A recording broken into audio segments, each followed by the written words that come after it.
How did you astrologically conclude that Myanmar, out of all the countries in the world, is going to be subjected to a massive earthquake? Also, I'm curious to know from you that is it advisable to not travel on the Rikta Tithis? Particularly on the Navamis, Chaturdashis and the Amavasyas. These should be primarily avoided. So astrologers are predicting mass tsunamis and earthquake. Was it Mars and Ketu that were responsible for the Air India disaster that happened? So is India going through a rough patch astrologically? This 1 year is not that great, to be very simple about it. Most importantly, I foresee some sort of a great divide of the Indian society orchestrated by foreign powers.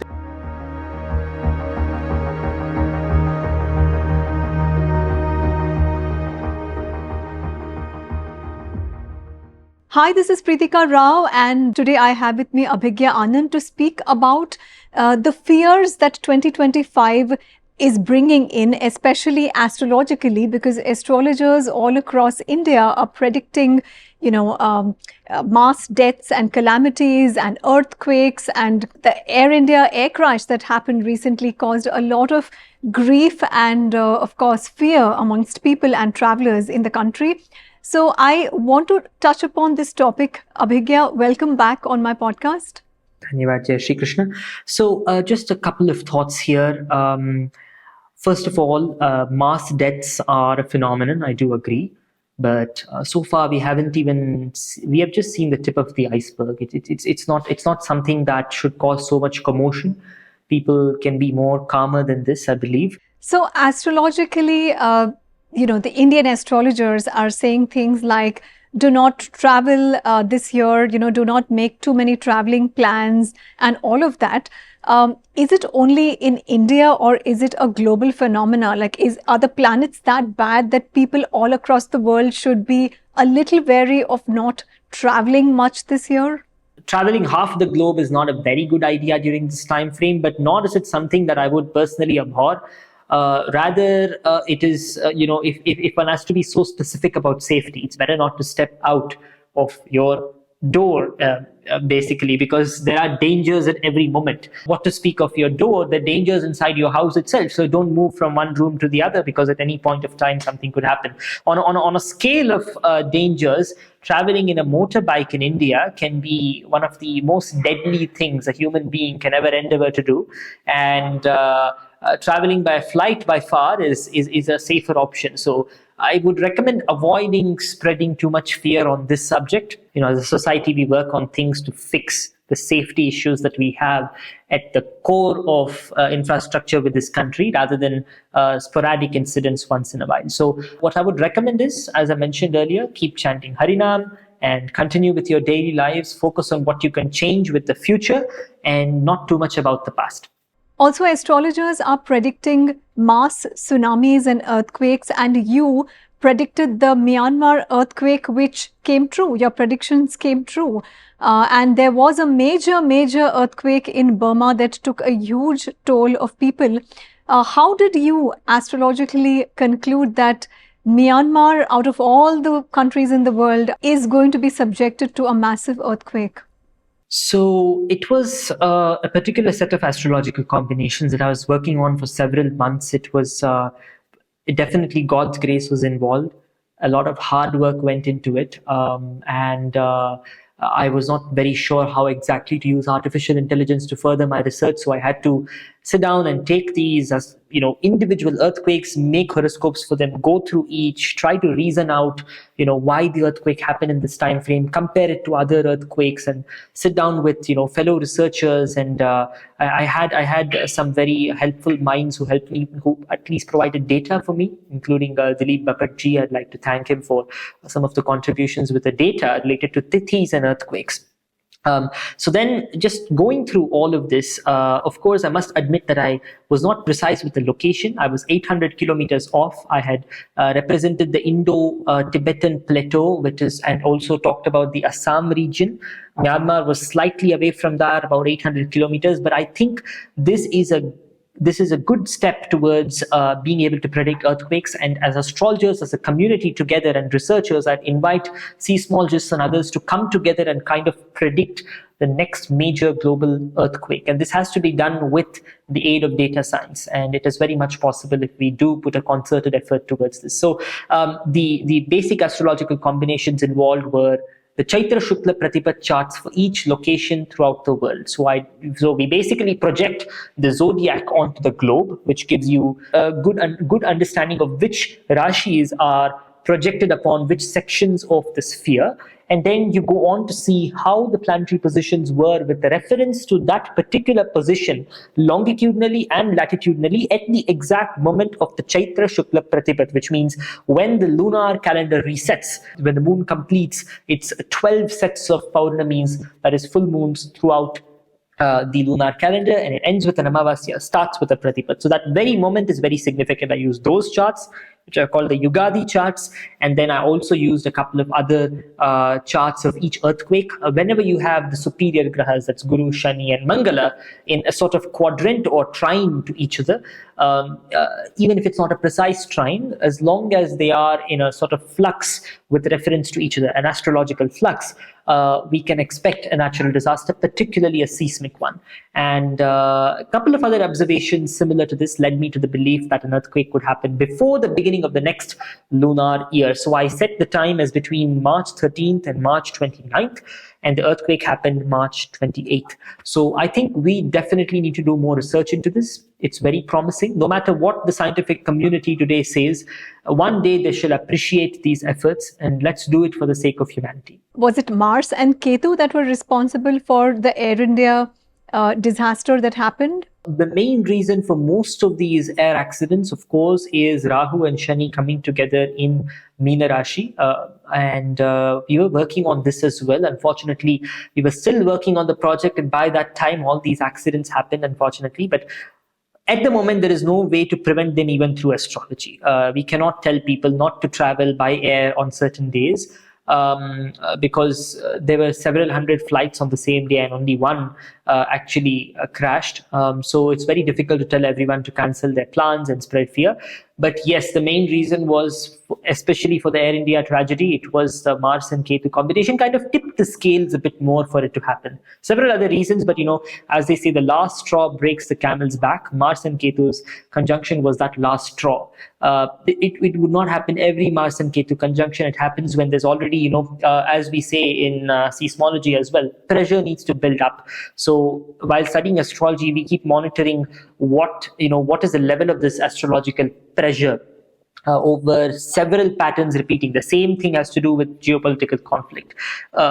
Astrological combinations that happen in succession, they build up pressure on a certain particular location or particular person, and eventually it culminates in an event that is triggered by a specific planetary combination. It does not mean that that combination is the cause of the event. It means that was a trigger and there was already a lot of pressure that was built up. When would this Shani Rahu combination or conjunction in Pisces end, or for how long is it going to last in Pisces? So first of all, this particular conjunction would have an impact that is equal to about an year's duration, since Shani has about 2.5 years to move within one Rashi, and Rahu takes about 18 months to transit through a single Rashi. So just about an year would be the effect of Shani and Rahu combined in a Rashi. And that is also synchronizing with Guru's transit on the other hand side. So about until April of 2026, there will be a mild impact of this. But the strongest impact will be around, the strongest impact has already passed in April of 2025, and a little bit in August of this year as well will be experienced. But otherwise, the effect will continue to keep reducing until next year. So it is not a very major problem for the time ahead. The main problem at the moment is the way the conjunctions are kind of compounding. First the Guru Shani Mahayuti, and then Mangala Shani on a regular basis in between, then Shani and Rahu, and Ketu and Kujas. All of these are coming intermittently, and they are kind of compounding. That is the primary worry, and the primary effect of this would be for 1 year. But the problem is that it is continuously happening. So we'll have another Mars and Ketu conjunction very soon. This is the major concern, and hence a lot of prayers need to be done on a collective basis to minimize any negative effects. Also, I'm curious to know from you that is it advisable to not travel on the Rikta Tithis? So on the Rikta Tithis, yes, it is advisable not to travel, particularly on the Navamis, Chaturdashis, and the Amavasyas. These should be primarily avoided. Chaturthis are not too serious, I would say, but the Navamis definitely one should avoid traveling. Chaturdashis even more so, and Amavasyas even more so.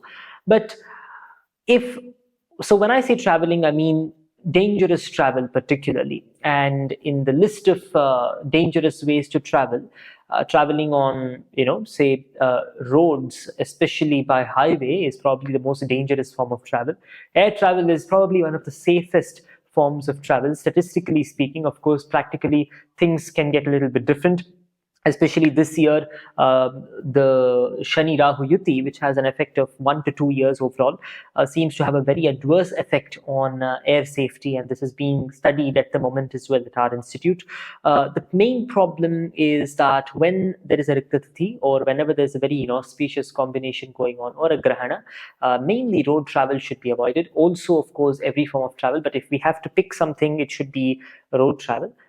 Which should be avoided. Something is necessary, just chant Harinama, and it's better not to be too worried about these things if you really have to travel. Traveling for no reason, like for example, just going to, for entertainment purposes, should be avoided on Amavasyas. Rather, one can dedicate these days to spiritual practices. These are the best days for spiritual practices. Ashtamis, Chaturthis, Navamis, Paurnamis, Amavasyas, and Pradosham days are very important for spiritual practice, and they're better utilized in this form.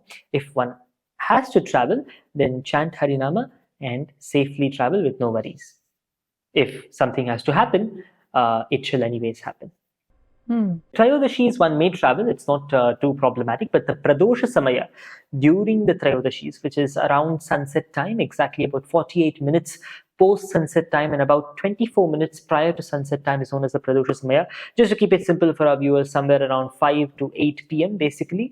It's better to meditate, chant mantras, sit in one place, just absorb the positivity and absorb the energy of that particular time, which is of a very powerful kind. And particularly, this is the Maharudra energy. This is the Rudra energy at the Pradosha Samaya, and it is a winding down period. During this time, excess activity is something not very much advisable as per our scriptures. So yes, if that is the question, then it's better to avoid traveling even during evenings on Pradosham days. But primarily, the injunction is for Grahanas and Amavasyas and Chaturdashis. That to night time on Amavasyas and Chaturdashis as well, since the effect of the moon is highest during these time frames, moon or sun, whichever is involved in the eclipse, and hence the pariharas, that is the sadhanas, are the best things to do during this time frame. What are the parameters for deciding whether the calamities this year would be more prone to air travel or would it be road travel? What are the parameters? Astrologically, statistically speaking, road travel is almost always more unsafe than air travel. Almost always. Even if you add the astrological anomalies of 2025 into this, equation, you would still have road travel as one of the most unsafe forms of travel, and even more so on two-wheelers. Although I myself am guilty of going around on my two-wheeler on a very regular basis, but to be very frank, yes, statistically that's the worst way to travel. So I find the fear of air travel kind of irrational, in my humble opinion, at this point of time. Of course, there have been quite a few tragic incidents, very unfortunate to know about them, but at the same time, it is not something to be so irrationally afraid of. Just keep chanting Harinama. There is no other need, and keep yourself worry free. The more you're anxious about things happening, the more likely it is for your probably stress levels to be elevated, and you're more likely to make a small mistake here and there. So just be calm and peaceful. And if doing a puja, visiting a temple makes you feel better, then that's even greater. You can take the blessings and go ahead if it's a long travel. But otherwise, it's just better to keep chanting Bhagwan's name.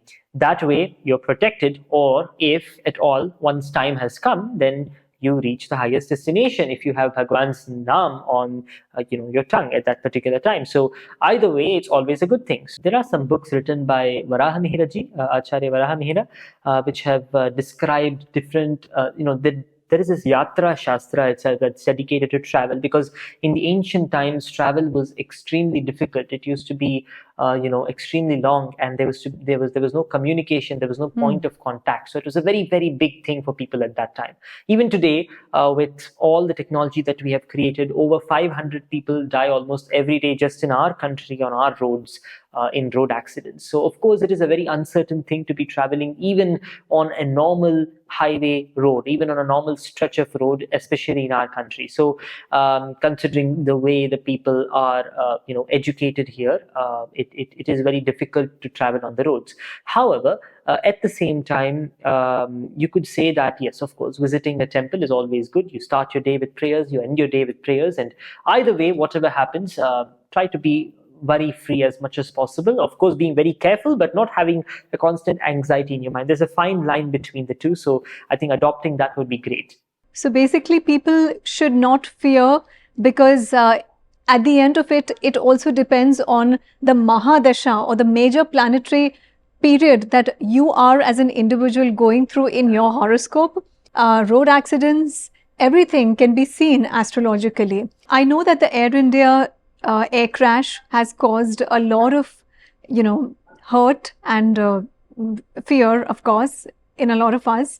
So no need to panic.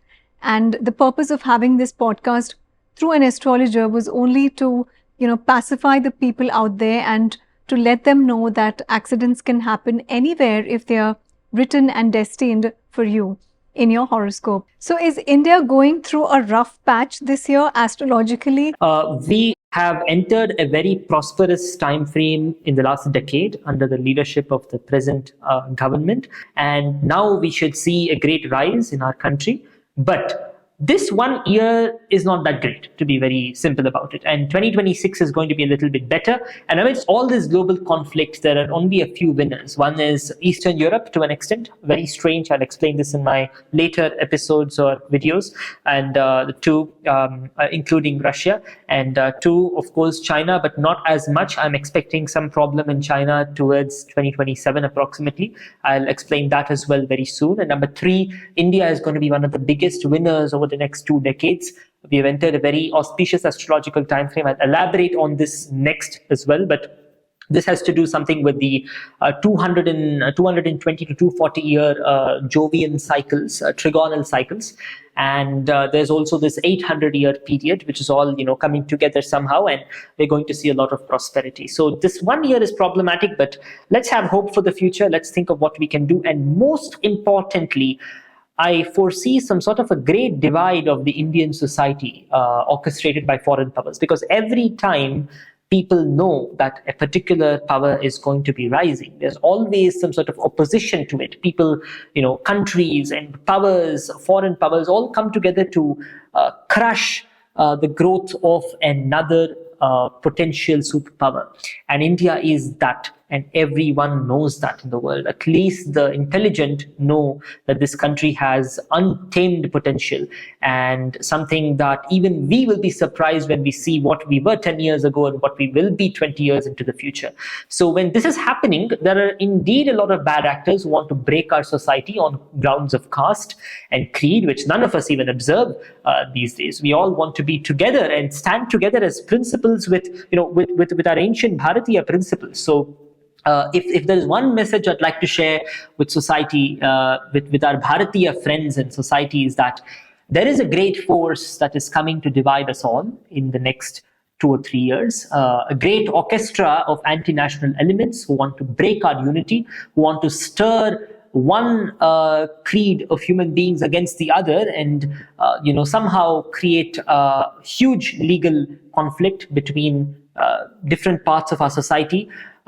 We need to prevent this from happening. As a society, we must come together. We are united by Bharatiya values. What are Bharatiya values? They are described in our Vedic scriptures: ahimsa, satyam, akrodha, tyagah, shanti, apaishanam, daya, bhuteshu, aluluptvam, mardavam, hrihi, achapalam, non-violence, truthfulness, charity, and compassion towards all living beings. These are values and principles that we have adhered to. I did a recent research, sorry for extending this beyond the time that is given to me, but I did some recent research in which one thing was very clear. The Bharatiya Hindu civilization has caused the least amounts of indiscriminate deaths in warfare compared to any other civilization that has ever existed on the surface of this planet. I can say this as a matter of fact because I've gone through the data, and specifically if you compare it to the Arabian civilizations, over 20 million deaths are attributed to them. I'm talking about indiscriminate deaths here, and that easily crosses 10 million. And the Chinese civilization has approximately been attributed to about 20 to 30 million indiscriminate deaths have been attributed to the Chinese civilization and their moral mismanagement. The European civilizations have themselves contributed to about 10 to 12 million indiscriminate deaths, and this is just in the last 1,000 years. And most of it, of course, has to be, the credit has to be, the negative credit has to be given to Hitler for exterminating a large number of Jews. But India has stood out as this beautiful civilization in which we have not done as much harm to the society around us, nor to ourselves, as any other civilization in the world. And the principles behind this are in our dharma. And dharma does not mean religion. Dharma means the concepts of righteousness put together as a moral code for society. And that is what we must stand by. And people are trying to divide us. So let's stand together stronger than ever in this moment of crisis and hold our country up and lead it forward so that we can establish a more beautiful civilization as it was 1,000 years ago. Dhanyavad. Thank you so much, and Jai Shri Krishna. And I'd like to end this with a prayer from the Vedas themselves. So, Om Asatoma Satkamaya Tamasoma Jyotirkamaya Mrityorma Amritam Gamaya. Om Shanti Shanti Shanti Sadashivam. I also do astrology podcasts. I trended astrology podcasts in India. If you're an astrology enthusiast, you can follow my channel. I'm also on Instagram. I'm Preetika_Pre on Instagram. And yes, like, share, subscribe, comment. Lots of love.